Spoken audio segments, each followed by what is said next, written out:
Welcome to Pack Talk Podcast, episode 130. Why is my dog insecure? And how can we get them confident? That's what we're going to be talking about today. Maybe you've seen a dog that runs and hides during storms. You know, the dog that runs to the closet, runs under the bed, runs to a corner of the house, shaking, something like that. Maybe you've seen a dog that gets anxious around new people. They're hiding behind the owner. They're hiding, if it's in the house, they're hiding behind some furniture, underneath a table. Or maybe you see a dog that just has their tail between their legs constantly a majority of the time. All of these are going to be signs of insecurity, which is a fear or nervousness of the unknown, and can often be connected to anxious feelings as well. So we're going to be talking about some details of insecurity today. We're going to be talking about understanding insecurity in dogs, what common causes of insecurity are, identifying signs of insecurity in your dog, and practical strategies to build confidence. If you've never heard our podcast before, my name's Chad. I'm the founder of Canine Revolution Dog Training. We've been serving dogs, owners, and other dog trainers since 2017, trying to help every dog be the best they can be. Today I've got Chris, who is the lead trainer of Canine Revolution Dog Training, with me as well. And our goal today is just to provide some valuable information that will help you help a dog, whether that's your dog, your friend's dog, your family's dog, the dog down the street, a rescue dog. Maybe you're working in a rescue, you're a volunteer. You see some insecure dogs there, you can help them. So insecurity, unfortunately, is pretty common today in dogs, and a lot of this can be genetic, but it can also be learned. A lot of times what happens is you have a low-level insecure dog from genetics, and then over time, reinforcement of the insecurity creates a more strongly learned insecure response to a variety of stimuli. And we as the owner, we as the person that's interacting with the dog, we can unconsciously be reinforcing insecure behaviors if we don't know what we're looking at or what we're looking for. So in any case, what we want to do, we want to reduce that insecurity. We want to extinguish the insecurity in the dog if we can. We want to build confidence in them, so give way to confident-based behaviors, reinforce confidence. This is a process that's going to take time, consistency. Sometimes it might benefit to have some counsel or professional assistance, but today we're focused on giving you the tools, the knowledge, the strategies that you need to help overcome this yourself. So jumping right into it here, first thing we want to talk about is understanding dog insecurity. So what are some common behaviors you might see with a dog that's struggling with insecurity or fear? You might see hiding, like we already talked about, hiding behind something, hiding behind furniture, hiding behind a person. You might see some trembling. That dog might be sitting there or standing there, but it's got some little shakes or tremors going on in their muscles. You might see pacing. This is a common anxious behavior, but it can also be related in insecurity as well, because anxiety and insecurity are often intertwined. So you might see a dog that's pacing, but it's pacing from one hiding spot to another, or pacing behind something. So those are very common in insecure dogs. You might have excessive barking or whining, right? An insecure dog, if they feel cornered or they feel scared or fearful, they might start barking in an attempt to typically keep something away from them, whether that's another dog, whether it's a person, whether it's a particular environmental stimuli. They might bark to try and keep that away from them, or if they're anxious or nervous about something, they might bark as a way to just kind of alleviate some of their internal stress. Same thing with whining. Obviously, insecure dogs, they might be reluctant to kind of explore on their own. They might have some avoidance to exploring on their own. So if you take them outside, they might stay right next to you. You might hear someone say, "My dog's great off leash. They never leave my side," right? That might be a sign of insecurity, not real off leash training, right? So we want to build some independence in our dog to help them feel comfortable moving around, exploring, these kind of things. Kind of hand in hand with that, dependence on a person. Clinginess to a person, right? Dog will never leave a particular person alone. Dog, has to be seeing a particular person, or maybe struggles with some separation issues. that could be related to insecurity. So what we want to do is build up some healthy separation between the dog and the person, or the dog in general. Insecure dogs might also submissively urinate, which means, if they get nervous or they get into a situation where, it makes them uncomfortable or fearful or insecure, they start urinating, not because they want to, but because it's kind of like a passive thing. They don't really know what's going on. Same thing with the dog that rolls over on its back. If it's getting approached by somebody, dog rolls over on its back, starts peeing, that is submissive urination as well. So this is all linked to insecurity.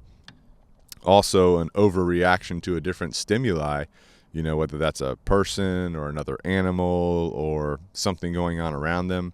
Again, barking, quickly running away. This is a common thing where, you have an insecure dog, you take them somewhere and they're terrified. So they try to dart away, from whatever it is. And when they do that, they're in a flight mode, so they can't really think properly. So you can be trying to communicate with them to come back to you. You can be trying to communicate with them to do certain things. They can't hear you, because their brain is in a very high level of stress. So these are some of the more common behaviors that you might see with a dog struggling from insecurity. Is there any that I'm missing, or scenarios that you can think about from behaviors that people can detect? I think that covers most of the bases. I think, and I know we'll get into it, how there's varying degrees, right? Mm-hmm. So it might not be like some of these things you mentioned are pretty obvious. I think the general person could say, all right, yep, I see that. Mm-hmm. Could be something as simple as maybe your dog's not trembling or tail tucked or anything, but it prefers to lay in the corner or under the coffee table or up against the wall. Doesn't like to be out in the open. There's sometimes more subtle signs that could indicate your dog has some insecurity and things like that. That's not so obvious, but I think that's a good overall. Well, picking up on any little sign as early as possible helps you know what you're possibly dealing with. Sure. And then it prevents you from, unintentionally reinforcing the insecurity to become worse as time goes on, right? Well, yeah, so, especially if you got a young puppy, and you start to see the little things, right? Because it could turn into worse behaviors. Right, exactly. So if you got a little puppy, or if you just got a dog from a shelter and you notice that it's not okay with staying out in the open in the house, it wants to be up against a wall, up against furniture, behind things, underneath things, these are all signs of insecurity. So you want to go ahead and take some action on that by not allowing those things to continue to foster with the dog or the puppy, to prevent insecurity from escalating, right? You always want to de-escalate it. You want to reduce it as much as you can, right? Some common causes of insecurity. This can be genetic, right? So we've talked about this before in the past, but if you have a mother, she's insecure. You have her have puppies. Now the puppies are learning insecurity from her, and they have insecurity in their genetics from her as well. So they're learning from her, and they have it in them. So that's a common cause. Now what happens is, even if it's a low-level genetic insecurity, as time goes on, the puppy reinforces the insecure behaviors, which makes them stronger and stronger. Those behaviors escalate. The insecurity becomes worse and worse and worse, right? So insecurity, just like with anxiety or other behavioral problems, it will continue to escalate as time goes on if it's not addressed, if it's not worked on to reduce the insecurity signals, right? You've got lack of early socialization. So this goes hand in hand with what we've already talked about. It's kind of the basis of everything. You've got your genetics insecurity. It escalates over time. That could be a lack of socialization. It could be a lack of taking action. There are learned insecurities. So if you have a dog that's kind of neutral, maybe it doesn't have a lot of insecurity in its genetics, and then you promote behaviors that promote insecurity, you're going to have a learned level of insecurity. So for example, let's say you have a puppy and there's a storm coming, and you are under the assumption that all dogs are nervous of storms. You get anxious, your dog begins to get anxious, you do certain things when storms come. You can actually create a insecure response to storms or other stimuli as well, so that's a tricky one. But the main thing is just do anything you can to not foster insecurity. Okay. Dogs can have negative past experiences. Different things can happen in dogs' lives that can trigger insecure responses. The first thing that comes to my head is learned helplessness of the classic, someone gets a puppy potties in the house, someone grabs that puppy, why did you potty here? Why no peeing in the house?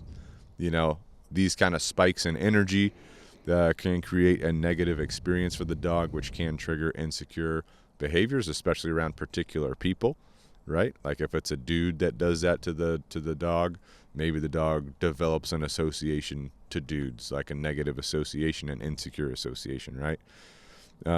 There can be insecurity that is caused by sudden changes in the environment or routine. So if you're a person with a very dynamic schedule every day, there's not very routine things about your day, those can trigger insecurities or anxieties too, because a dog doesn't really know what's going to happen in the day. The dog can't really rely upon a schedule. And then if you're inconsistent in the way that you handle or train your dog, that of course can create some insecurity as well. Other thoughts you have on what causes insecurity? Yeah, I mean, it's the balance of nature and nurture, and I think it's both. It's both things, but you can also, I think temperament can play a big factor. I think you can have, like, as you were talking about some of these things, it made me think of, I mean, Rampage is my dog. He's about a little over a year now, so I'm thinking back to, like, looking at his litter and making multiple visits and stuff like that, and little things that I saw. It's like always being observant, you know, so in one litter, any given litter, there could be various temperaments, you know, right. and how that dog responds. One of the things I do is I might drop something loud in the little pen where all the litter is, right? And sometimes you'll see all the like something loud, like a bowl, drop it, bang, it goes off. All the dogs have an initial response of, what the hell is that? And they kind of initially retreat, right? That can be an insecure response. We're kind of like, it's like, oop, little flight response kind of kicks in, right? Now you have some dogs that do not approach that item. They're like, hell no, I'm out of here. And they go run into the corner of the pen, right? And then you have some dogs, they recover. They're like, let me go check this thing out. And you can see the tail go from being tucked to coming out, right? And they're checking this thing out like, oh, not so bad. That dog probably will need less help later on. Like that dog's figuring it out. That dog that went into the corner. Right. I'm like, hey, if that's the dog I chose and selected to be my dog, that dog is potentially going to need more help because it's not going to overcome some of that stuff on its own. It's going to start to learn like that because it couldn't recover in that bowl scenario, right? So now that is a potentially traumatic experience, right? Like that dog couldn't recover on its own, so now that's just a terrifying thing, right? Whereas the dog that went to check it out on set, they're like, okay, not a big deal. Next time a bowl drops, it's less fearful, right? So all those, there's like little microscopic things from very, very young that are going on with a puppy, and so now you bring that into the rescue world or whatever. You get this dog that's 2 years old, picked up off the street, who knows how many hundreds of experiences that dog had that didn't self-recover, and it had learned experiences, could have been put in learned helplessness several times, and now we're like, well, why is my dog like this? Why is this dog super insecure? So you're going to have a little bit more work on your hands if you're wanting to build the confidence of that dog. Right. Yeah, I think that's a good scenario for like a genetic, that tells you the genetics. If you have that same scenario, bowl drops, and then you have a puppy that's running to the bowl instead of running away at all, that is like no insecurity in that puppy. But that also might not be good for you. You know what I mean? Like, you don't know. Some people are like, oh, well, I don't want an insecure dog, so let me get that dog, and then you got your hands full. Right. And I'm not saying that insecure dogs are like they're not bad dogs or anything like that, because there are some elements of insecurity that you might like, that a dog that generally will stay or closer to you versus there's like huge be benefits more to that, Yeah. But you do want to have a balancing act with the insecurity as well. But it can be a problem in some situations, like the thunderstorm situation. Very common for a lot of people. It stresses a lot of people out. Oh, there's a storm coming. My dog's stressing. You got to okay, we got to reduce what we're doing to not promote insecurity for storms in the future as well. Yeah, and I was smiling when you were talking about that. That made me remember as you brought it back up. Like, reminds me of me with my dog Lola. Like, we did the whole closet scenario. Like, you've got your own room. She'd run in there. She's shaking. We're laying in the closet with her, putting blankets on her. It's okay, baby. And it I mean. To an extent, she's not she doesn't like thunderstorms or rain or anything associated with that. She's still anxious and insecure about that. We've come a remarkable way in recovering and helping her to cope with that. Right. But we did so much damage essentially that it was very hard to undo that because we were doing that for years. You know what I'm saying? But yeah, we can get more into that later as far as overcoming it. But yeah, I mean, thunderstorms in general, like one of my dogs, two of my dogs, they like if the lightning is close and it's like shaking and the thunder's loud, which is common in the southeast United States, very heavy thunderstorms. My dogs, they don't like that either. Yeah. They'll sit there, they're shaking, but I don't like coddle them or anything. I'm just like, okay, like we're a little bit insecure, anxious right now. Yeah. The storm will be gone. We'll just carry on with what we're doing. Right. Which is better than like sitting there coddling. Yeah. Because if you're coddling and like talking to them and all that, that's going to promote insecurity, which can make it worse over time. Yeah. You do where you just kind of like let it be as it is, that insecurity will reduce over time. Maybe not get rid of it completely. There still might be some like trembling and stuff with storms, but the one thing you do want to be careful about, the pacing.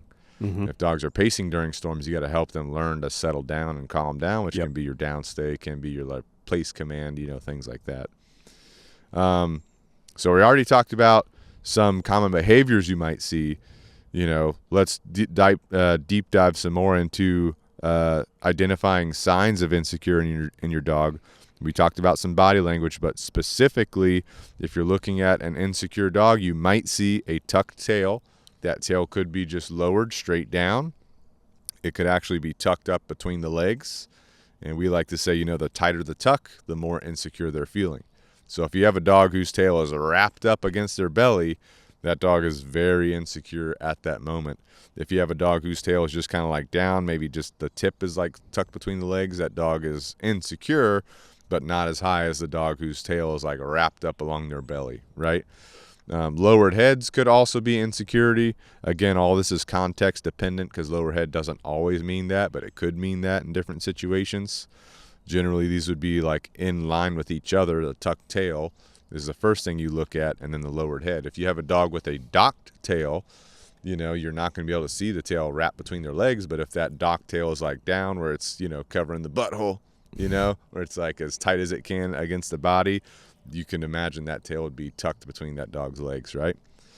Flattened ears can indicate insecurity. Lip licking, again, it's going to be context dependent, but it can indicate insecurity. Whale eye, where the dog's eyes are like freaking out, that's going to be a sign of insecurity. Tense muscles too, where they're like locked up or they're just frozen right there, or a little bit of trembling in the muscles. All body language signs of insecurity. Some behavioral cues that could identify that it could be a sign of insecurity would be hesitation. The dog's like hesitating. Maybe it's like looking back and forth, or maybe it's like looking to the side.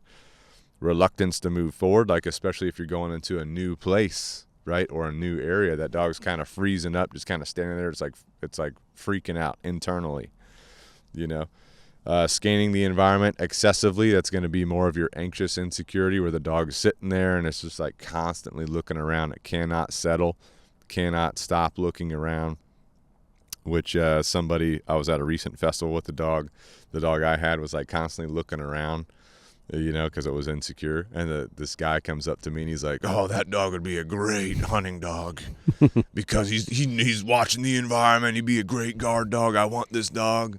I was like, well, this dog's, belongs to somebody. You can't have this dog. But I was like, it's actually insecurity. He's like, no, I know dogs. I know this will be a good guard dog because he's keeping an eye on everything around him. I'm like, okay, Yeah.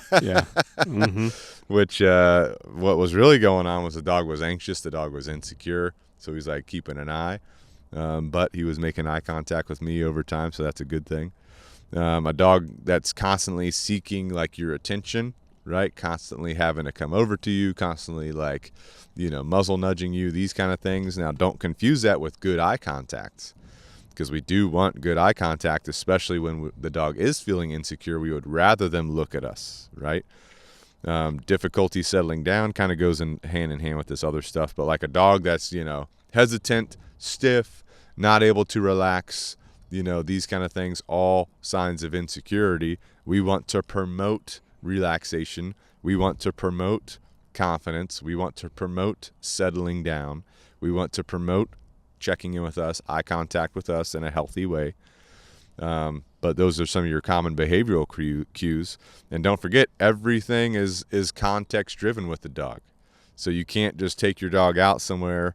The dog is hesitant to move forward, and you're like, oh, we're dealing with some crazy insecurity. Like, it could be the context. It could be you're about to walk into a slick floor. It could be there's something in the environment you're not aware of that your dog is aware of and hesitant to move forward. You know, lip licking is a common one. You can't just assume that if your dog lip licks that it's insecure, because lip licking can indicate stress. It can indicate that the dog is in conflict and might potentially bite somebody or bite something or snap. Sometimes legit, they're just licking their lips. Sometimes they just got some freaking stuff on their lips and they're licking their lips. Or if you have a dog like a Doberman, you know, great dogs, by the way. Well, if you have debatable. a Doberman, for example, whose like lip got curled up inside its gum line, you know, and it like licks it to like get its cheeks to hang down again. Right. It's just resetting everything. Exactly. Right. Or like shaking, you know, like that's a common one too. That can be a stress response. Dogs doing a lot of shaking and stuff. Could be allergy related. Could be they're just shaking some shit off. You know, or you have a dog like Rampage, probably Dutch Shepherd, sees a ball, starts shaking in anticipation of getting the ball, not because he's insecure. He's sitting there, he's trembling because he wants that ball, right? So those are, again, context drives everything with a dog. Different things mean different things in different situations. Well, this is where it's not like a one-size-fits-all thing. This is where you have to be very deliberate about looking at the body language always. You know what I mean? It's not just the like, all right, I assess the dog before we go into the thing, and now I'm rocking and rolling in this farmer's market or whatever. Like, I'm always watching context change within a span of 20 minutes. You could have multiple things going on that can change, right? So just because the dog's tail is lowered doesn't mean it's necessarily insecure, right? Like, submission and insecurity can be very closely related as far as the signals you might see, but just because a dog's being submissive doesn't mean they're insecure. They could be submitting to that handler at the time. I've seen dogs that, when I've handled them, have shown some submissive signals. And the second I hand the leash over to somebody else or an owner or whatever, they show some dominant signals, and things change like that. You know what I'm saying? So you have to look at the whole picture, right? You could, what if my dog's ears are up and their tail is down, right? It's like, in general, okay, my dog's head is down, they're doing the scanning, the ears are back, the tail is down, we've got a compilation of signals. We could probably assume there's some insecurity going on, you know what I mean? So you got to kind of take all those things into account. That's where it can get difficult. Right. And sometimes dogs are just chilling and their tails are just down.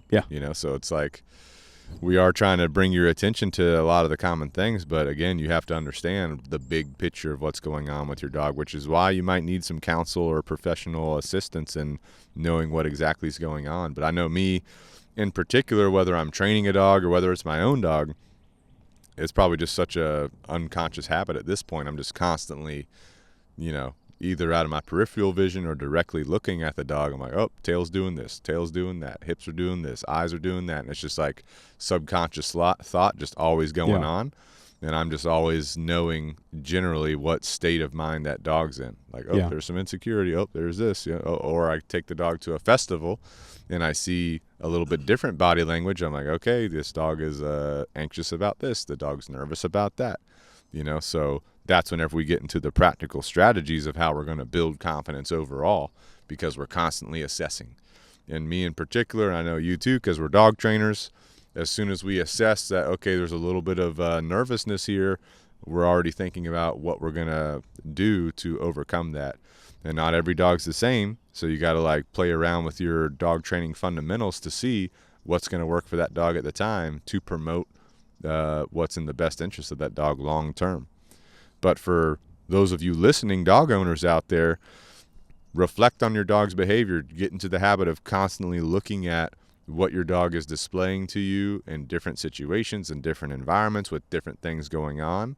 Read that and then start to apply some of the practical strategies for building confidence we're going to talk about in just a second. But if you get into that habit, you start to really understand what your dog's feeling, what your dog's thinking at different times, right?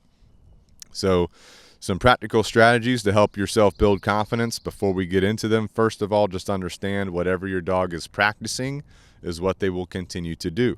So if your dog's practicing insecurity, it will keep being insecure.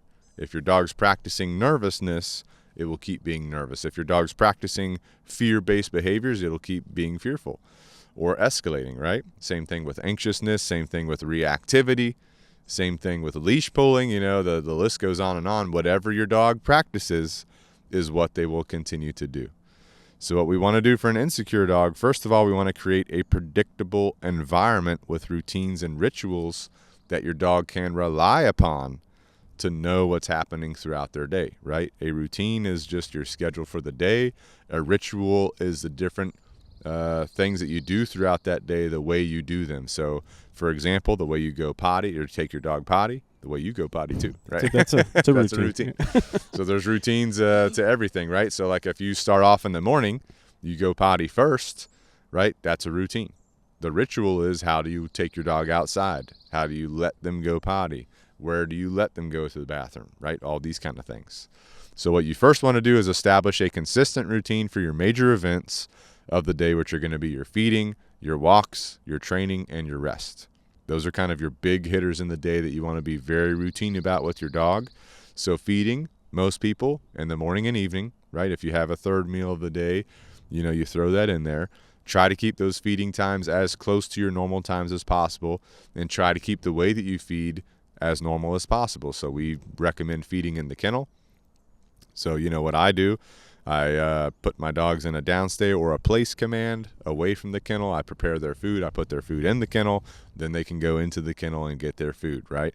And then whenever they're done eating, they hang out in the kennel for a little bit. Then they come back out. Then we go potty, right? So that is a very basic ritual for the routine of feeding, right? Walking, pretty basic. You get your leash, you get your dog, you take your dog out, you let your dog go potty.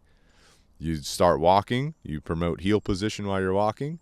And then whenever you're done walking, you go potty again. Then you come back inside, and then you go from there, right? So the ritual of walking is, you're getting the leash, you go potty, you go for the walk, you come back from the walk, you go potty, you come back inside, or whatever you're doing after that, right?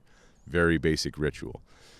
Training, depending on what your session is, could be in your house, could be in your yard, could be on your walk. You could incorporate training on your walk, but you just want to be very ritualistic about how you're starting, how you're doing your training session, how you're ending your training session, right?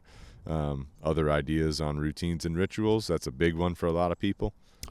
I would just say another perspective to that is, because I've had clients that get too routined and ritualed, right? It's like intense, so intense. It's like, every minute of the day is planned out for my dog, and it's like, now I think you can get so routine that it doesn't help an insecure dog, because it's like, if everything is mapped out for us, there's no free thinking, there's no decision making going on or anything like that. So and then things can work against you as well. I had a client that they're hardcore on their, hey, I'm waking up early, getting some training in. However, I want to sleep in on Saturday. I want to sleep in on Sunday.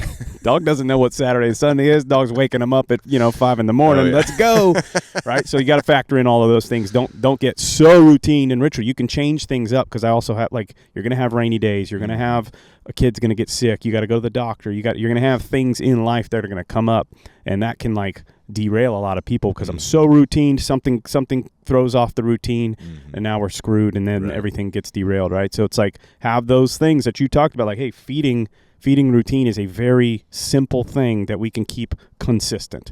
Doing a morning walk, for the most part, is a little thing. I can spend 20 minutes a day going on a quick little morning walk or evening walk or whatever that looks like for you. So there are certain things that are very routine, and then there's some things throughout the day that might change and fluctuate and stuff like that. So learn to be a little bit flexible, but consistent at the same time. Right. Balance. That's a good point. You don't want to plan out every minute of the day. Right. For me, I like my feeding is pretty routine. My evening feeding time is the timing of it specifically is roughly within an hour in the evening, right? Yeah. So some nights I might work a little bit later, so I might feed a little bit later. Generally in the mornings it's pretty consistent, although there are mornings where different things happen, and so feeding will be pushed or modified. But the way that I feed is the same. Right. So you're always going to go to your place or your downstay. Yep. You're always going to wait. I'll prepare your food. I'll put your food where it goes. Then you'll get to go get your food. So that ritual of that, feeding behavior is what really matters, right? Doesn't matter if it's at 6 a.m., 7 a.m., 8 a.m., right? You can kind of fluctuate your time generally. But don't be so dialed in to where it's every minute. That'll stress you out. Yeah. That'll stress you out. And your dog. Then you'll create stress in your dog if you're off, right?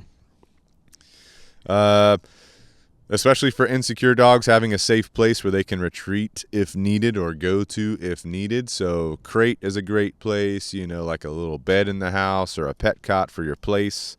These are all great things, but you want to have your dog to have the ability where if it feels uncomfortable, like a storm's coming, or you have someone over, where the dog can go there and know that, it's fine there, nothing bad is going to happen to it, which you have to ensure that. So if you have kids coming over, for example, kids are crazy, they're running around, your dog goes to their doggy bed, and then the kids follow it there and start bombarding the dog, that's not good. So if the dog goes to the bed or the dog goes to the crate, you don't want to let things happen to it while it's there. That way it has its little safe spot where it can hang out and, kind of feel relaxed in that particular situation. Focus on rewarding desired behaviors. So for me, the big ones are eye contact, obedience, and making good decisions, right? I love my dogs giving me eye contact. You do have to be balanced with that, though, because it goes hand in hand with what you said earlier. If you're constantly rewarding all eye contact, your dog will just be glued to you all day giving you eye contact, right? So you kind of want to have a ritual of like when you're starting a formal session, when you're ending a session, and then if you're in an abnormal situation, like you take your dog out to a festival and your dog gives you eye contact, you would reward it there as well, but not constantly throughout the day in your house. You see what I'm saying? And the context matters too, right? Because Right. how many times, like I've seen people, okay, I'll reward eye contact, and then their dog's freaking out, just staring at them like Right. and they're like, good. Right, It's right. like you might not really be rewarding that eye contact. You might Right. more be reinforcing their insecurity. You know what I mean? Right, exactly. Obedience. So obedience behaviors are great for dogs because it teaches the dog alternative behaviors to things that could be working against you. So a downstay, for example, can be a calming behavior. So if I'm working with my dog and they're laying down doing a downstay, I can reward that. Making good decisions. So if my dog was, used to be fearful and run underneath the table, for example, in the house, but now my dog's comfortable laying out on the carpet by the couch, I might reward that because that's making a good decision. Or if there was something that my dog used to react at, but it doesn't react at, that would be a good decision. I can reward that good decision, right? So you got to think about this in your own context, your own rituals with your dog, but reward desired behaviors, but be balanced with it, right? At the beginning of training, when you're first starting training, you are going to use more rewards than you're going to use long term. So when you're first starting this kind of stuff, you are going to be rewarding more often, but as time goes on, you want to slowly reduce the amount of rewards that you're using. The other thing you might want to think about, building positive associations with potentially previously feared stimuli. So thunderstorm, for example, a thunderstorm's coming. You can be doing some place work in your house. You're rewarding your dog for remaining calm, giving eye contact. Over time, that could counter condition your dog to, instead of being insecure about a storm, it could just be neutral to a storm, right? Same thing with people coming in the house. If that was something that your dog was previously fearful or nervous of, you can build in a positive association to that, have them go to their place, reward them for going to their place, reward them for giving you eye contact, reward them for being relaxed around people.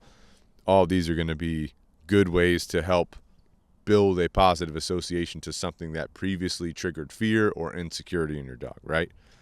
Am I missing anything? What's other examples that you're thinking of here? Well, I do want to go back a little bit to the obedience. Mm-hmm. If like there's obviously a layered response to addressing insecurity. There's a lot of things that we would do, but if I had to pick one thing, where do I start? Like you can't discount the importance of obedience. Like you said, it gives your dog something to do. Mm-hmm. A lot of times I see people jump the step of like, I'm going to take my dog, I'm going to do these, I'm going to counter condition, or I'm going to desensitize, take my dog out to this farmer's market or to a store where there's all this stuff going on. They go too fast. It's too much. Right, that dog is just pacing all over the place, and you're thinking just the exposure itself is going to help them overcome the insecurity when you're probably compounding it and making it worse, right? The dog's got to have something to do in those moments. Right. When now there's always exceptions, right? There's definitely times we've brought untrained dogs that, let's say, they're engaging very well. I don't necessarily need to have some obedience for that dog to know exactly what to do. because now I can teach them in that environment. Now they're having a positive experience. We're engaging. They're giving me eye contact. I reward. But some dogs won't do that, right? So if you're one of those people who are like, well, what would I do if I can't? My dog doesn't take food, right? Let's go to obedience. We need to get obedience good to go. So when I tell that dog to downstay and they're freaking out about somebody walking past us, right? They survive that scenario, aka have a positive experience by holding the downstay, right? And then we can reinforce that downstay. Whatever person goes by, oh, we didn't die, right? That person didn't try to kill us, but they just walked by. And now we do this more and more and more. Now people walking by is not a big deal, right? But you can't really get there unless you've got a clear downstay in that specific example. So don't discount the importance of obedience.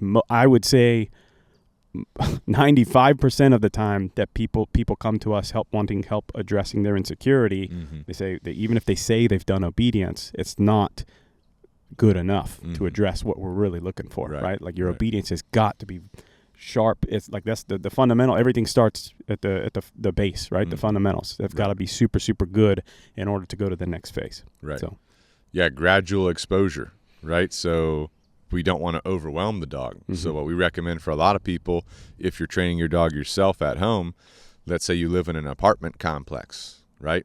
A lot of times if you have an insecure dog, just walking outside into depending on the apartment complex layout, you've got some that have like the indoor walkways, you have some that have the outdoor walkways. But generally for a lot of insecure dogs, just going into the walkway of the apartment complex can overwhelm them. Yeah. So what you got to do is find a little area where you can train, whether that's inside your apartment or whether you have to get outside to a little like community grassy area and you start there. So we want to start with the basics. I wouldn't be taking my dog to a farmer's market or a festival. I want to start my dog at my apartment complex and make sure they can give me good eye contact. They can do a downstay. They can heel with me. They can come on command, on leash, and I got to make sure those are solid. So I have to gradually work on that because if I'm doing it at my apartment complex, I already have a lot of stimuli going on. So that might take me more time. But I build up those behaviors to where it's very solid. I can say heel. My dog will heel with me all the way around the apartment complex. It will come for me in the alley, in the walkways, out in the community area. It'll downstay with people walking around the apartment complex. Once I have all this accomplished, I know I'm ready to go to the next level, which might be taking them to like a hardware store.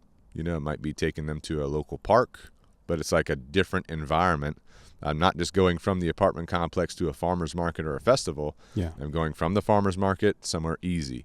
I'm usually going to a park next.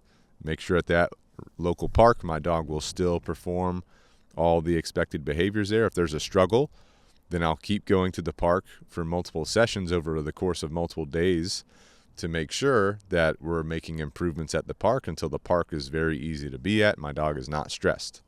Only when my dog is not stressed at the park will I go to the hardware store. Right. Now, this is a big deal for a lot of insecure dogs because they got like a lumber section, they got shopping carts, they got noises. So I'm going to keep going to the hardware store over the course of days and weeks, however long it takes for different sessions, until my dog no longer has a adverse response to being there, right? It's comfortable there. It'll do downstays. It'll do healing. It'll do come commands on leash. Once that's done, then I'll go to the heavier distracting places like your festival, your farmer's market, right? So very, like you said, gradual exposure. We're not jumping the gun here. But for me and you, because we have so much experience, we have little check boxes in our head that we're looking for. We want to see the dog calm, right? We want to put them in a downstay and them not be looking around so much or not freaking out or not constantly having to get up to run to me because they're nervous of something. And we're only standing about 4 feet away from the dog. We got him on a leash. It's a 6-foot leash. We put him in a downstay. We'll take a couple steps away. We'll just hang out with him, right? And if that dog can do that for 15, 30 minutes, that's the check in the box, right? Now we can proceed to the next distracting area. People are walking by, things are walking by, dog doesn't care, right? So this takes time, takes a lot of sessions to do, but you want to make sure you slowly expose your dog and work on their ability to stay in different places, right? Keep your training sessions short and fun. So the fun thing, like insecure dogs, for example, you take them to the hardware store, they might not be having fun. Yeah. Right? Because they're super nervous, they're super fearful, but just a little bit of gradual exposure, maybe just a couple minutes there, and then you leave. they learn like, oh, nothing bad happened, nothing crazy happened. I'm hanging out with whoever you're with, dad, mom, your trainer, whatever. Now we're leaving. Cool. Nothing crazy happened. Now the next time you go, you stay a little bit longer, right? So, and keep in mind, this is a tactical approach that we're taking for an end goal, right? Because a lot of people will also say, well, we've said do things your dog enjoys. Well, my dog doesn't enjoy going to the hardware store. Well, we do have to live life. We do have to. I have to travel, and I have to stay in hotels, or I'm going camping, or I'm hiking. We do enjoy certain things. To get to these certain things, we've got to be able to live life and function, right? We have to be able to deal with the like stress is a real thing that we all deal with in life. Anxiety is a real thing. Insecurity is a real thing that all of us as mammals deal with, and we have to learn how to live that life. And that's why we go and do these little doses of things that are stressful, right? To teach them how to overcome the stress. Like, maybe you have an insecure dog. Maybe you don't really care about taking it to the hardware store, but to help it be the best it can be and be as confident as possible, it needs exposure. Yeah. And that's just a great place to expose it to a wide variety of stimuli at one time, right? So even if you don't ever plan on going there, maybe you're not the kind of person to go to Home Depot and, I like flowers these days. So I'm going to Home Depot, I'm getting some flowers, I'm working on my lawn. I guess that means I'm at that age where you focus on the you're lawn. You're a dad. But maybe you're not that kind of person, or maybe you're not the kind of DIY person where you need to go get some lumber or something from the Home Depot. Taking your dog there for a specific goal of building their confidence gradually is why you go there, right? Not because you need to work on a project or something like that. And generally when I have an insecure dog, I'm not going shopping at the same time I'm doing training. I'm going for training. Shopping is a different trip. You see what I'm saying? No, that's a really good point, because a lot of people try to mix the two sometimes, which is fine. You can when you get to a certain point, but not at the beginning. Hey, I got to go to the farmer's market to get some stuff. I might as well bring the dog and tackle two things at once. Like, most of our sessions that we are bringing our training dogs to these places, we're buying nothing. We're not shopping. We might mingle. Hey, how you doing? Like little things like that's good. But my sole focus there is the dog, right? And I'm moving through the crowd. I'm moving through the hardware store. I'm focused on the dog. I'm progressing that dog, right? My sole purpose of that trip is dog training, because what that does is it allows you the opportunity to back out and bail out, right? Hey, my dog's overwhelmed. This is not a good time to do this, right? Versus I show up, I'm like, well, I really got to get these flowers for the project I'm doing. It's Saturday. It's my only day off. Fuck it. Let's power through and get what we get. Now the dog has a horrible experience, right? So I'm there for the dog. I've got the ability to say, bad call. Let's go to another place, or back out, and we got some other work to do. Right. And I still want to support, the local vendors at the farmer's market or the store that's letting me train my dog there. So I'll either take the dog home, come back to do my shopping, whatever it is on my list, or depending on where you're at with your dog, put your car back in your car, turn your car on so it's got AC. Put the dog back in your car. Yeah. You said the car back in your car. Put the dog back in your car, turn on the AC, let it hang out, because your car or your dog most likely is relaxed in your car. I don't know why I'm mixing those words up.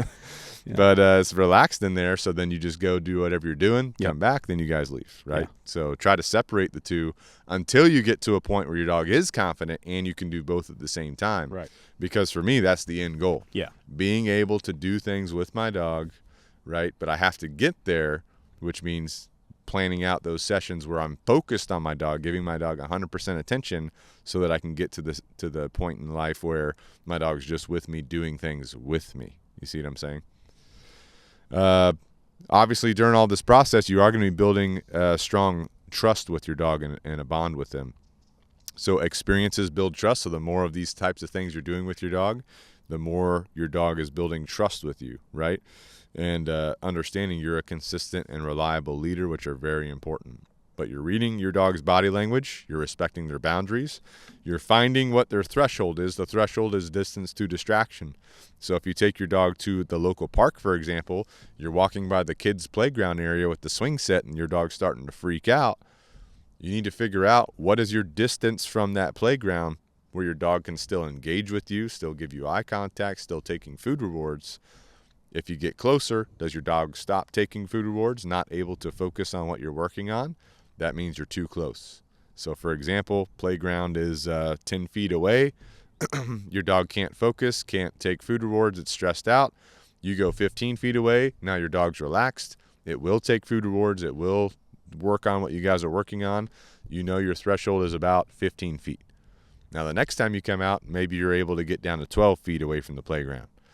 You see what I'm saying? So over time, you would reduce your distance to the playground to where your dog is not stressed even 5 or 0 feet away and able to work on what you're working on, right? So that's what you're kind of looking at when you're doing these sessions with your dog. And a lot of times you do it right. It doesn't like I at least me, in my experience, it doesn't have to be a multi-day thing. Sometimes it is, right? Sometimes that threshold is a slow over time, but a lot of times you do this right. The second I get out of the car, let's do some engage. Where's my dog at? All right, you take it at a tier response. You could probably relatively quickly close in that distance a lot. You know what I mean? Versus go right into it. Right. I also feel like the more you're experienced with this kind of stuff, the faster you can kind of work on these things because you know what you're looking at. You know how to kind of push dogs a little bit, but still instill the confidence at the same time. But if you don't have the experience, it's okay. Just take your time. Just focus on those check boxes, like checking the box. Okay, my dog's still taking food. Let me get a little bit closer. Okay, we're still able to focus. Let me get closer. Oh, it's too stressed out. Let me take a step back. Well, if you're listening and you're a trainer, you need to get good at being able to push that for sure fast, right? Because you might be on a timeline. Oh, right? You're on a timeline. If you're an owner, a dog owner, this is your dog. You got this dog. Yeah. You don't need to. There's no need for you to hurry up and get through that. Like, take your time and enjoy the process. That doesn't have to be a rush. You know what I'm saying? Right, exactly. So understand the difference too. Yeah, exactly. A couple things with insecure dogs or any dog in general. You do want to start building some independence. You don't want them 100% dependent on you in all situations. So brain games can help you with this. We got a video on our YouTube channel about brain games, finding things with their nose, doing some play with some brain game stuff. But a big one for a lot of people is just going to be short periods of healthy separation where you're, separating your dog from yourself without your dog like constantly being with you, right? So a great way to do this is a place command in your house or a downstay. You're doing things around your house or your apartment and your dog's staying in their place or their downstay versus following you all over the house, right? That's a great way to get in some healthy separation for most people. And also, if you're the kind of person that can take your dog with you everywhere you go, maybe you don't do that all the time. Maybe sometimes you leave your dog at home. That way they have some healthy separation with not constantly being with you. And that's healthy for your dog, right? There are going to be times where you need to be separated from your dog, so you want to set up your dog for success and have the ability to do that, right? So any other ideas for building independence with dogs? I mean, it just depends on your dog and what you do. You know what I'm saying? Like those walks are always good. Do you always do a structured walk? Do you let your dog explore a little bit? Like use the balance and stuff.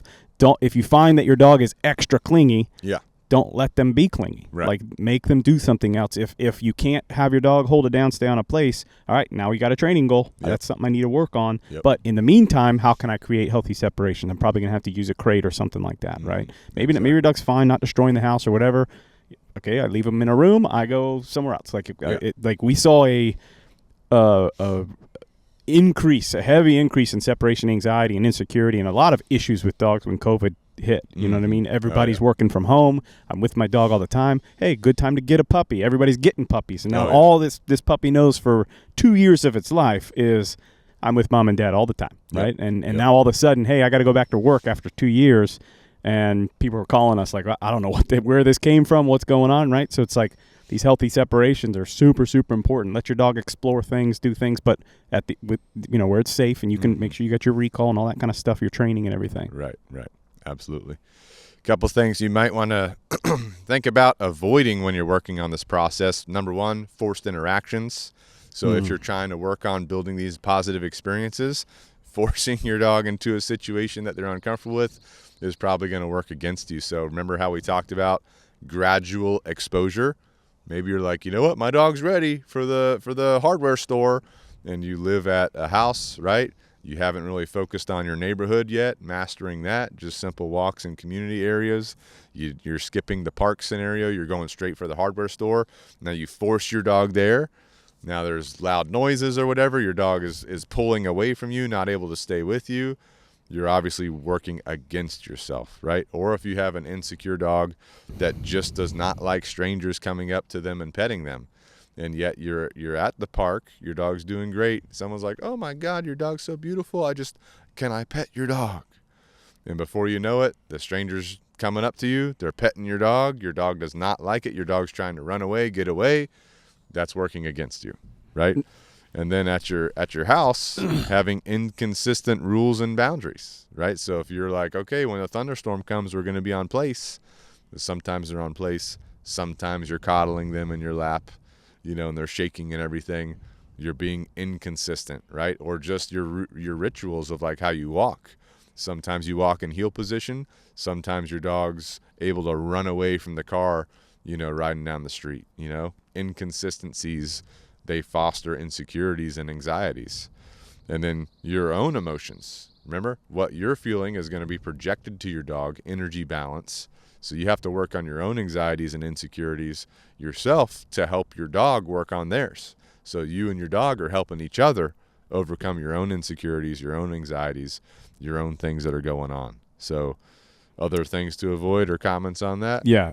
Two things. Oh, we got some comments. One on the interactions. I'll come back to that. But like you said, experiences build trust, right? So I deal with this a lot, right? Where owners have this anxiety. My dog's reactive. My dog's insecure. Somebody comes in, just somebody looking at me and making eye contact. Right. And you're like, oh, shit, here we go. And your anxiety goes through the roof because they're going to come over. They're going, hey, can I pet your dog, blah, blah, blah. Yep. Right? So like, how do I deal myself with that insecurity or that anxiety that comes on with that? Experiences build trust. So again, it goes back to the obedience, being able to hold my dog to a downstate and tell somebody, no petting, we're training. They walk off. Oh, that wasn't so hard. You're helping your own anxiety, which is then helping your dog, right? So you're building confidence in yourself to be able to tell people no, or to be able to hold your dog to an expectation or whatever, right? So that's how you would overcome that. And that might start, again, like everything we've been talking about. Maybe I'm going to a park and telling one person, no, you can't pet my dog, whatever, right?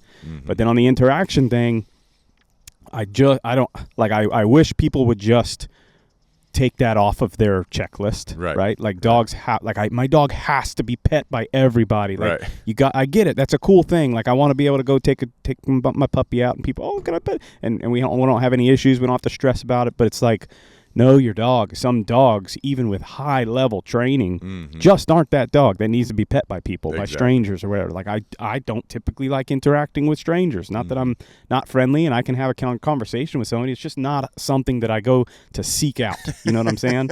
And there's a lot of dogs that are the same way. Like it's like I just don't need that, right? So like understand that in your dog. Like most dogs probably don't need that.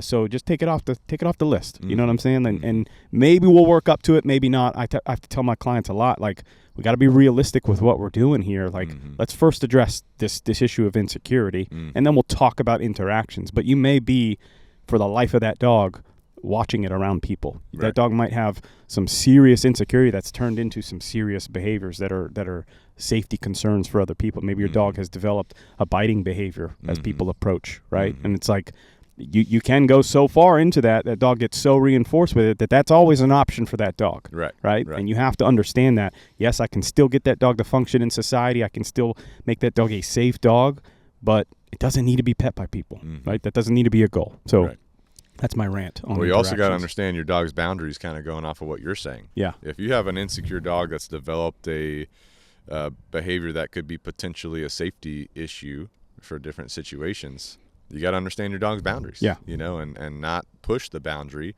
if it doesn't really need to be pushed, right? So, if you have an insecure dog, has some kind of safety issue or like reactivity or something like that, and your goal is to help this dog live the best life it can with your family, do you really need to be taking that dog out to farmers markets and festivals?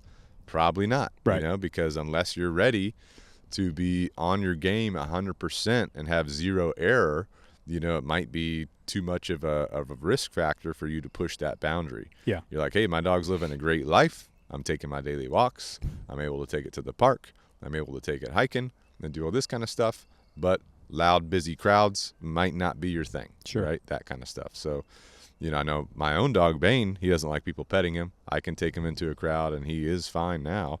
I struggled with that for a long time, but is it something that I routinely do? Not really. Right. We go out. We like to play in the yard. We like to walk. We like to hike. We like to go to different parks and stuff like that. I can take him to a farmer's market. It's not a big deal. I do have to watch people because people will try to run up and hug him, you know, which is the main problem. It's not him. It's the people that have no respect for dogs and no respect for boundaries. Right. But whenever I go to the vet or I have the chiropractor work on him, he's got a muzzle on. For just because, number one, I train that to be a calming thing for him. Like, hey, you're going to do something that's uncomfortable for you, which is people messing with you. So we're wearing the muzzle, right? And he knows that. It's just another piece of equipment that we have. But, you know, that's one of his boundaries is like, hey, whenever we're in those situations, we're going to be wearing the muzzle. There's nothing wrong with it or against it, right? And that's the big thing, right? Because people get like, well, I need to get him to where he can't wear a muzzle so that the vet can, and it's like, I'm going to the vet, you know, once every 6 months. It's like, why? Why does that have to be a goal? Like, be like, put things in check. Now, like, I got a client that lives in New York City, right? And that dog showed a little bit of insecurity. It was a young puppy, right? So I'm like, these are things we have to be able to walk by crowds and people and things like that. Just for your lifestyle, living in the middle of New York City, you've got to be able to do this thing. So this has got to be a check mark. You know what I'm saying?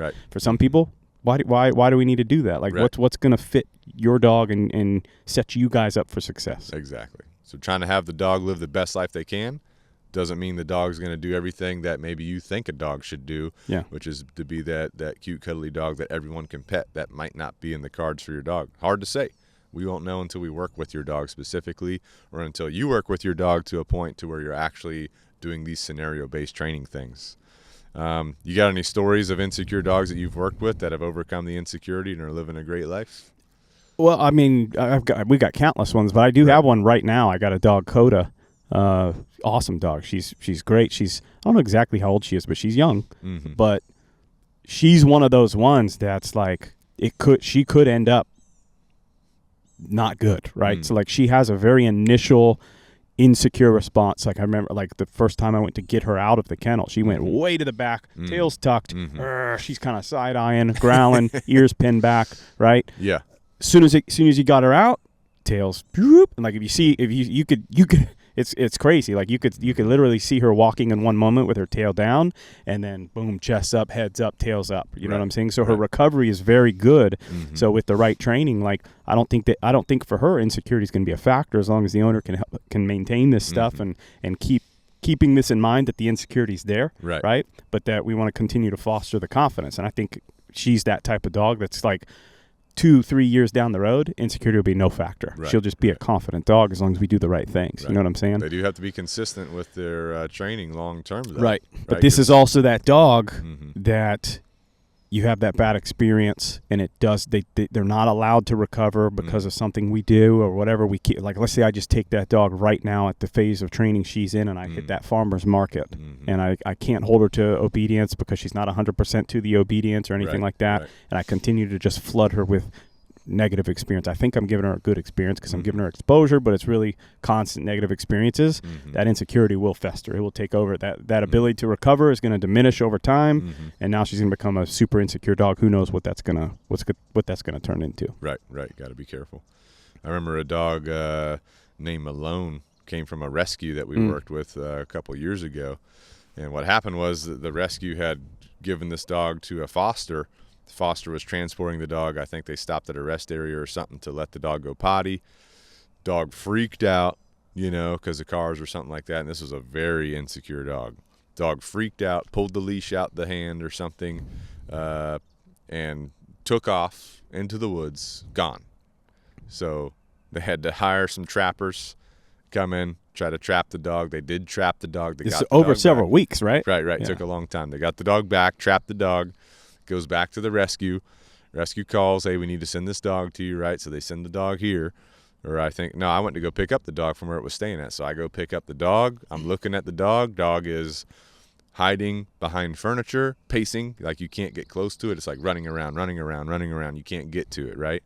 Hiding behind things, tail super tucked, heads down. Definitely I'm looking at this dog. I'm like, it's definitely a risk of biting me if it gets cornered, because it's right now it's in flight mode, so it's able to get away from me. But if I get it cornered, then it feels like it has no flight. So now it's in fight mode, and those dogs that are insecure like that, it's not every insecure dog, but you get the right dog for that, they'll just snap. They're not even thinking about it, and that could bite you. So I'm like thinking about that. The foster's like, hey, if you go outside, I'll be able to get him. So I'm like, all right. So I go outside, give her the leash and the collar to put on. She puts it on him. She brings him out to my truck, and the dog's freaking out, walking out. So I'm just like, okay, this is one of those things where the dog is stressed, but we have to get it through this. Obviously, we have to get into the vehicle to go, right? Yep. So I just ended up grabbing the dog and throwing him in my truck. He wasn't happy. He was very stressed out. Threw him in the truck, got him secured, right?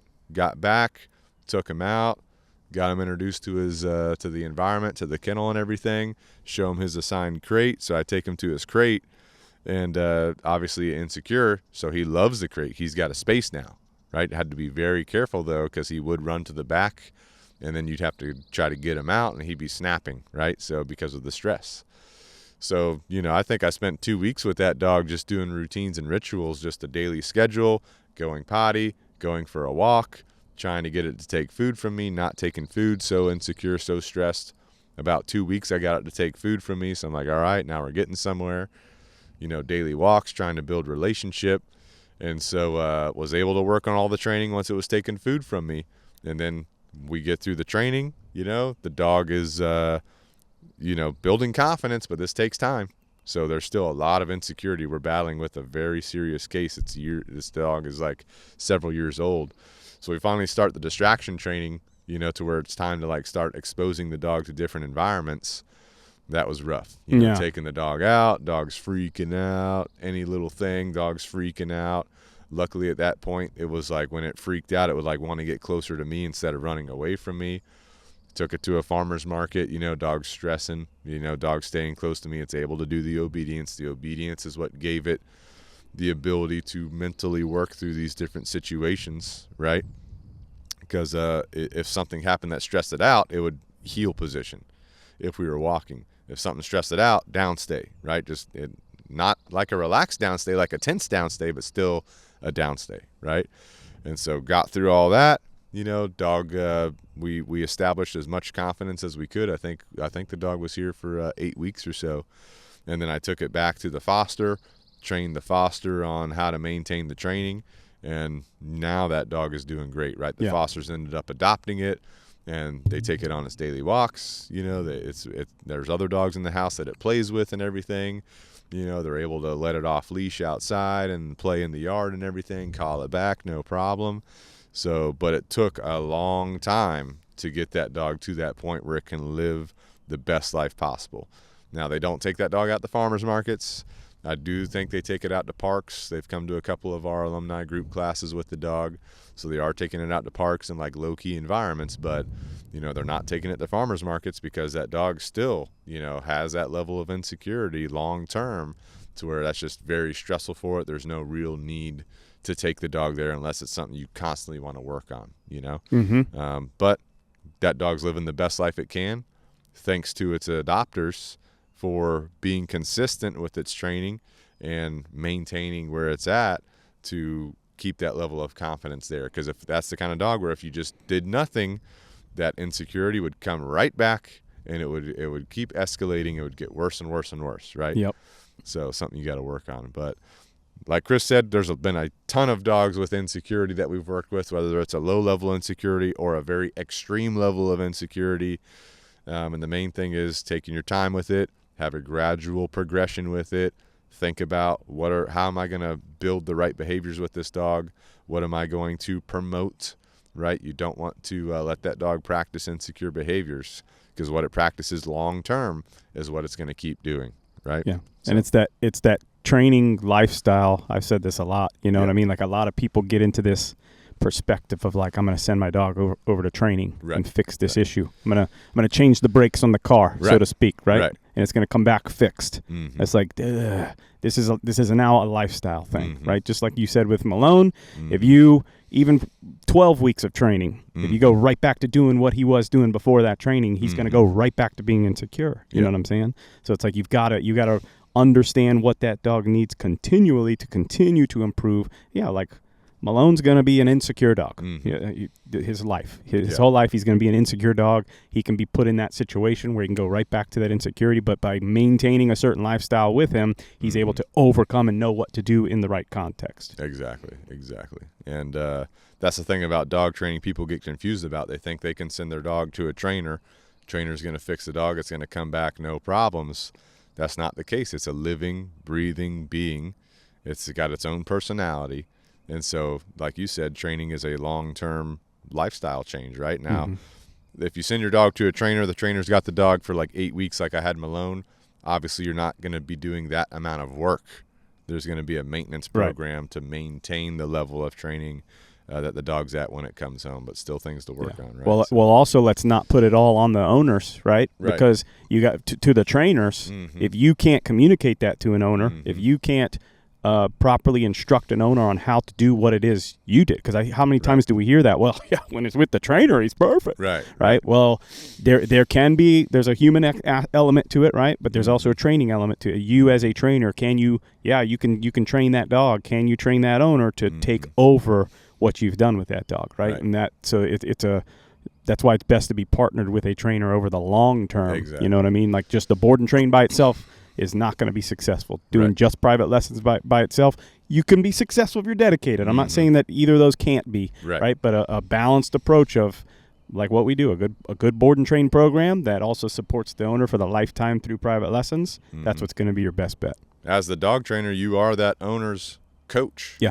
So you've got to be ready to work with them long term to make sure they know what they're doing, right? You can't get frustrated with them, you can't get upset with them. And it can be tempting for a lot of trainers to do that because you're frustrated that it's taking more time for you to train that owner. Yeah. You can't do that. Different people learn different ways, right? So you might have to do multiple visits with them. You might have to do multiple sessions with them to make sure they get comfortable, right? You didn't learn to train dogs in 1 or 2 1-hour sessions. You did it over a long period of time. Yep. If you're a good trainer, you're also, we've talked about it many times, it's not a cookie cutter approach. You might have to use different tactics. You might have to figure something out that you've never done before with a certain dog to overcome a certain thing. Owners are no different. You know what I mean? You might deal with an owner that's extremely fit and in shape, and telling that person to walk that dog every single day is no factor. That's easy. Tell them to walk that dog an hour a day. Easy day. I can do that. Right. What if that person's not as healthy? What if that person's wheelchair bound? Right. Can you troubleshoot those things, right? Because now I've got an insecure dog that it needs to be held to expectations. It needs to be worked. It needs to be mentally fulfilled. Right. And all owners are different. How can I troubleshoot that scenario? If you're a good trainer. Or if you got the extremely fit owner that's walking their dog too much. Yeah. You got to tell them to slow down. Tone it back. Maybe do some more mental stuff. Let's slow it down. Your dog's a puppy. That happens, People are like walking their dogs all day. I'm like, dude, you need to you're creating an issue for yourself with all this endurance and stamina you're building. Yeah, for sure. Yeah, no, that's a good point. So good to go. Any closing thoughts other than what we just talked about? It's a tough thing. I mean, partner with a trainer, educate yourself. Again, don't get sucked in too much into one way or another way or certain behaviors. But look at your dog with what you have. Take this information. Look at other information and stuff, and come up with a game plan that's gonna set you and your dog up over the long term. Yeah. But again, don't look for a quick fix. Think, how are we going to change our lifestyle to set us up for success? Right. Enjoy the process. If you end up with an insecure dog, whether it's a puppy or a rescue dog or a foster or whatever, and shout out to all the fosters out there, you can work on this too, even if you're not keeping the dog long term. Yeah. Right. Enjoy the process. Focus on little things you can be doing to help make that dog the best dog it can be. Right. So, anyway, don't forget to subscribe to us on YouTube. Don't forget to rate us and review us on your favorite podcast platform. We appreciate you guys listening. We appreciate you watching us on YouTube today. If you're watching, no guineas today in the background. We did have, I don't know, if you're watching Chad's camera, you probably for about 20 minutes saw Kiwi stalking this squirrel over there. Oh, really? Yeah. Did she get it? No, she gave up. The squirrel's still over there. Kiwi gave up. Yep, so Kiwi, one of the cats, you guys have seen her before. She was hanging out for a while. She was digging her claws into Ben's leg over here on the side, biting him and whatever. Cats, they're crazy. Yeah, yeah. But appreciate you guys watching. Thanks for all your support. Don't forget, Canine Revolution Dog Training. If you need that professional advice, if you need that professional counseling, we can support you. We have board and train programs. We've trained dogs from all over the country. Chris talked about a dog today that he trained that lives in New York City. I've trained dogs from Washington State and California. We're located in South Carolina. Just the way that we transport dogs has to be worked out for people that are further away from us. Canine Revolution Dog Training on your favorite social media platform. Our phone number, 843-213-2676. Email info@caninerevolutiondogtraining.com. We've got the board and trains. We've got the private lessons, which, again, you can use both of those for, developing your dog, working on insecurity, whatever you're working on. Some dogs might be better off in a full immersion board and train programs. If you're the kind of person that is able to follow through with your homework and do things daily, private lessons are a great way to do things as well. But if you're doing board and train, right, a portion of that, like let's say your dog is doing an 8-week board and train like Malone did, that 8-week board and train is focused on your dog. After the board and train, we're focused on training the owner, you. During that board and train, we send you update videos. We're communicating via email, phone, whatever, to make sure you're prepared. We try to give you as much information ahead of time on, like, okay, when your dog comes home, these are the things you need to be doing to help you prepare for that maintenance cycle when your dog comes home. We also have virtual lessons, and we can do consulting for dog trainers as well. If you're a dog trainer, you need to think about some other techniques, tactics, ways to modify some things you're training. We can do virtual consulting with you as well. So let us know if there's anything we can do for you. We've also got Canine Revolution apparel on Amazon.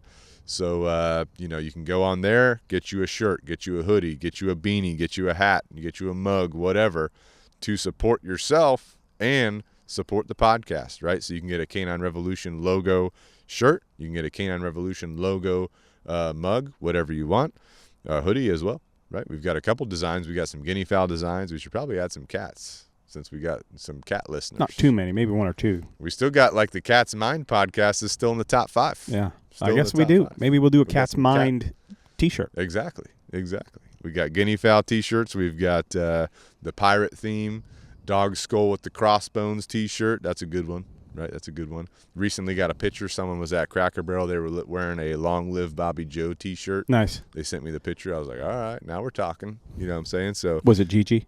It was her husband, HB. Yeah. Her husband, HB. Yeah. He loves Cracker Barrel. Yeah.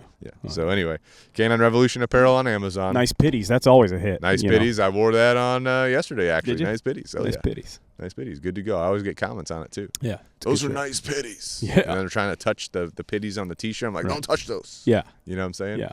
Because it's right over my pitties. Right. You know what I'm saying? Which are also nice pitties. Well, they're nice, too. That's what I hear anyway. Yeah. So anyway, that's Canine Revolution apparel on Amazon. Next up, we've got We Feed Raw. That's raw food delivered to you for your dog. Optimal diet for your dog. We know that. We've talked to Dr. Timmerman. We talked to Amy. We talked to Dr. Jacobson, right, who's big on providing your dog the essential amino acids that your dog needs to promote a healthy heart, healthy muscle. You're not going to get that anywhere better than We Feed Raw. So they now have the new formula of the freeze-dried raw food, which Sarabi's loving that. Yeah, she eats that for breakfast, and she eats the traditional, like, wet raw food for dinner. So you got your We Feed Raw. They got you covered. They also got treats on there, raw treats, things like that. So you go to WeFeedRaw.com, discount code Canine Revolution, spelt out, Canine Revolution, all caps, no spaces. That gets you 25% off a meal plan, and you can cancel a meal plan at any time. So you go there, you sign up for the meal plan, you try it out, then you can figure out if you're going to keep doing it. Maybe you use it as a topper on top of your kibble, which is better than just kibble, right? Or you go full raw and get all the benefits of a long-term raw food diet for your dog. So it makes a big difference, right? We've also got Canine Super Supplements, the letter K, number 9, supersupplements.com. These are supplements for your dog to enhance your dog's diet that you're already feeding them. So especially if you're feeding kibble, you need Canine Super Supplements to enhance your kibble. If you're feeding raw, the Canine Super Supplements just enhances what's already the raw is providing. So high in protein, high in good fat. It's got, organ meat in it, all ground up. It's a powdered supplement. They've got the weight gainer formula. They've got the multivitamin formula. They've got the joint support formula. So even if you're feeding a raw diet, you add in that joint support to support A the little joints. extra. Yeah, support the joints long term. They got the puppy formula, which you can give to adult dogs too, not just for puppies. And yourself. I've eaten it. Well, yeah, you just throw it in your protein. Yeah. And then you're good to go. I'm way stronger. Exactly. Exactly. So it is human grade. Yeah. You can have it. 100%. And it smells good. It does smell really good. You can just take a scoop and just throw it in your mouth and then just drink water. Yep. Now you're freaking good to go, right? Put it in your baby's formula. Exactly. Maybe not. Maybe not. I mean, you could. Well, someone had messaged me the other day, hey, my dogs are losing weight. I'm feeding them a bunch of food like they doubled their kibble. What should I do? Right? And I said, hey, well, first of all, you might want to get their poop checked for worms, because if they have like worms, it can, they're not able to uptake nutrients, although you're feeding them kibble, which is not ideal nutrients anyway, because they said their dog was just shitting liquid diarrhea. Yeah. I'm like, that's not fun. Not fun for the dog, not fun for their insides, fun for anybody. not fun for you cleaning it up, not fun for your yard, know? So anyway, I said, hey, check them for worms, see if you need to get a dewormer, but go ahead and add in that weight gainer.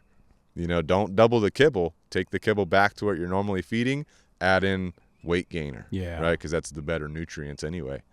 And so I'm waiting to hear back. She got the weight gainer. She's adding it in. I said, get your stool sample checked to see if there's any worm issues. So we're waiting to hear back, but guarantee you there's going to be no problems with getting that weight back on that dog now that they've cut the kibble down to a normal amount instead of doubling the kibble. Because also you double that kibble, that's a lot of money. The weight gainer, you get the 3-pound pack, it's way more cost effective than trying to double and better. Your kibble. It's and way it's better better for your like dog. why Exactly. it's a win-win. And they ship it to your house. Yeah. Dude. So why wouldn't you? Why wouldn't you get exactly, canine super supplements? Well, my dog Georgia, she got a little bit skinny recently. She had worms, because she's eating out of water puddles. She likes eating shit off the ground. She's not only eating, she's rolling in them. She loves it. So anyway, dewormed her.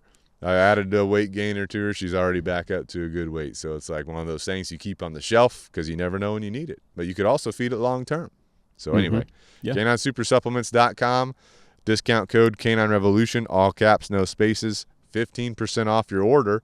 So that cost effectiveness just got better because you got that discount. It was already good. Yeah, it was already good. Now you got the discount. Now there's no reason not exactly. to. In fact, if you're listening, stop right now, go to the website, buy some weight gainer. Exactly. Well, recently I had to email them because I was trying to check out and it was saying can't ship to South Carolina. I was like, can't ship to South Carolina. What? So I emailed them. They said, what the heck? They said that was a Shop Pay app issue. The Shop Pay app? Mm-hmm. Yeah. That's like what a lot of websites are using. So I guess Shop Pay realized how good Canine Super Supplements was. They're probably part of the big dog food industry. They want you to go to Purina. Right.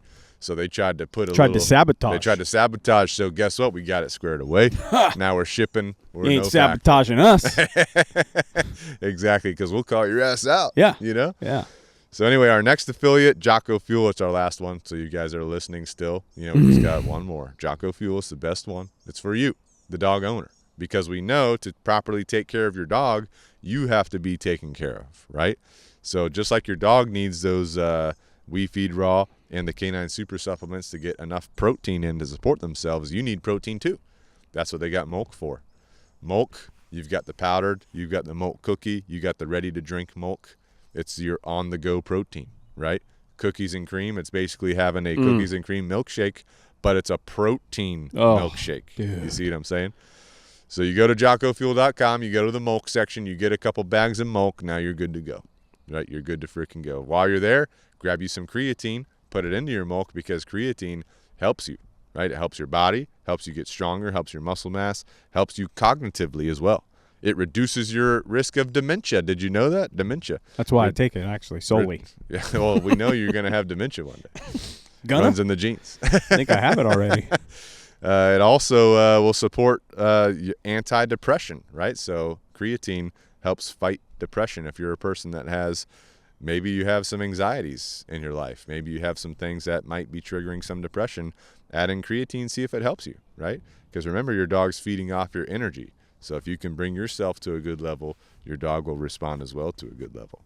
Anyway, they've got a ton of stuff on Jocko Fuel. Go there, check it out. Definitely don't forget your vitamin D3, though. Oh, yeah. Don't forget I know someone that recently got a blood test to check their blood markers, vitamin D3 in the tank, dude. I said immediately go buy the Jocko Fuel vitamin D3 discount code Canine Revolution, 10% off. It lasts you a year. Bro, if you get anything, it's like $20 I know. for a year. I know. If you get anything from Jocko Fuel. Most people's vitamin D3 levels are suboptimal. Yeah. So what I said is like just go 2 a days, right? Get it. Take Yeah. the double the Spend dosage. $40. Exactly. You got 2 of them. For That'll a get you year. Yeah. For a year. Double the dosage. The one bottle lasts you 6 months. You literally can't beat that. Yeah. You know?